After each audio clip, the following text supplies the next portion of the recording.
choose the incorrect statement. Worse reaction is not a good method for preparation of propane. So Wurtz reaction की बात करें तो Wurtz reaction basically किसके लिए ज़्यादा सुटेबल होता है? वो even number of carbon alkane के लिए होता है. फॉर एग्जांपल अगर मुझे प्रोपेन बनाना है तो प्रोपेन बनाने के लिए मुझे क्या लेना पड़ेगा? इथाइल क्लोराइड या ethyl bromide with methyl chloride और methyl bromide with sodium metal. तो यहाँ पे क्या मिलेगा? प्रोपेन मिलेगा. प्रोपेन के साथ साथ मुझे और क्या मिलेगा? इथेन भी मिलेगा और ब्यूटेन भी मिलेगा, 4 कार्बन का. सो यही तो स्टेटमेंट भी बोल रहा है कि ये सुटेबल मेथड नहीं है क्योंकि मुझे प्रोपेन बनाना था और इथेन और ब्यूटेन मिला. तो ये स्टेटमेंट मेरा करेक्ट है. अब मैं बात कर रहा हूँ Wurtz reaction is useful in increasing number of carbon in organic compound. जब हम वर्स रिएक्शन लेते हैं तो यहाँ रिएक्टेंट में 2 कार्बन है, इधर 1 कार्बन है. तो कितने कार्बन बना है? 3 कार्बन. या फिर आप ऐसे बोलेंगे कि अगर मैं सिंपल वर्ड्स की बात करूं, मैं मिथाइल क्लोराइड ले रहा हूँ 2 मोल के और सोडियम ले रहा हूँ 2 मोल. तो यहाँ प्रोडक्ट कितने मिल रहे हैं? प्रोडक्ट जो मिल रहे हैं वो 2 कार्बन के हैं. रिएक्टेंट में 1 ही कार्बन है, प्रोडक्ट में कितने कार्बन है? 2. मतलब कार्बन क्या हो रहा है? इंक्रीज हो रहा है. ऑर्गेनिक कंपाउंड का कार्बन क्या हो रहा है? इंक्रीज हो रहा है. तो ये भी स्टेटमेंट करेक्ट है. In Wurtz reaction disproportionation can occur.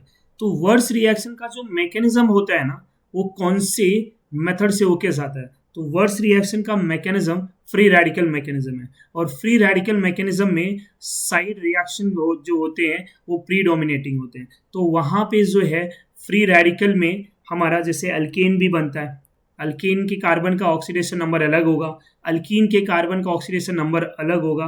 तो यहाँ पे ये जो वर्स रिएक्शन है ये डिसप्रपोर्शनेशन रिएक्शन देने की वजह से इनका जो है ये डिसप्रपोर्शनेशन रिएक्शन देते हैं और जिसकी वजह से वहाँ पे जो है साइड प्रोडक्ट प्रीडोमिनेटिंग होते हैं. तो ये स्टेटमेंट करेक्ट है. Tertiary alkyl halide can fail to react with sodium during Wurtz reaction. तो अगर मैं वर्स रिएक्शन में टर्सरी अल्काइल की हैलाइड की बात करूँ तो टर्सरी अल्काइल हैलाइड हमने कई बार जो है टर्सरी अल्काइल हैलाइड यूज़ किया है वर्स रिएक्शन में और अल्केन भी बनाया हुआ. तो अगर ये बोले कि ये फेल होता है तो ये स्टेटमेंट पूरी तरह से करेक्ट नहीं है. हाँ, टर्सरी अल्काइल हैलाइड में प्रोडक्ट का यील्ड कम होता है बट रिएक्शन नहीं होता, ये स्टेटमेंट करेक्ट नहीं है. तो टर्सरी अल्काइल हैलाइड जब हम लेते हैं बाय यूजिंग सोडियम मेटल तो यहाँ जो प्रोडक्ट बनते हैं ये प्रोडक्ट में यील्ड जो है कम मिलते हैं क्योंकि स्टेरिक हिंड्रेंस का यहाँ पे रोल आ जाता है. किसका रोल आता है? ड्यू टू स्टेरिक हिंड्रेंस, जिसकी वजह से यहाँ पे प्रोडक्ट का यील्ड कम हो जाता है. तो ये जो स्टेटमेंट है ये पूरी तरह से करेक्ट नहीं है. Can fail to react with sodium during Wurtz reaction, statement पूरी तरह से करेक्ट नहीं है. इसलिए करेक्ट आंसर क्या हो जाएगा? D. So D is your correct answer. So Wurtz reaction free radical, एक बार सी वाले पॉइंट को हम फिर से ध्यान देंगे कि वर्स रिएक्शन डिसप्रपोर्शनेशन होता है जिसकी वजह से जो साइड प्रोडक्ट होते हैं वो प्रीडोमिनेटिंग होते हैं और वहाँ पे जो है हमारा इसका प्रोडक्ट में ऑक्सीडेशन रिडक्शन दोनों होता है तो डिसप्रपोर्शनेशन.